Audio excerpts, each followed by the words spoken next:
కేకిరింతలు లెక్క చేయకు, పళ్ళున్న చెట్టుకు అలవాటేగా.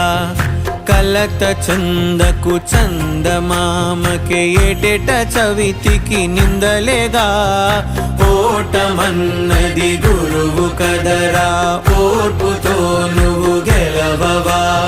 రేపుకే దిక్సూచి నిన్న రెక్కలే చుక్కానిరా. నీరు నేల ఆకాశం నీపై చూపెను పాశం. దారే తప్పిన పాదాలు గాడిన పడితే సంతోషం. తరతరాల చెమట చుక్కలు లాల పోసెను భూమికే. బాధ్యతగా కొనసాగినాదో నైవేద్యమేగా స్వామికే.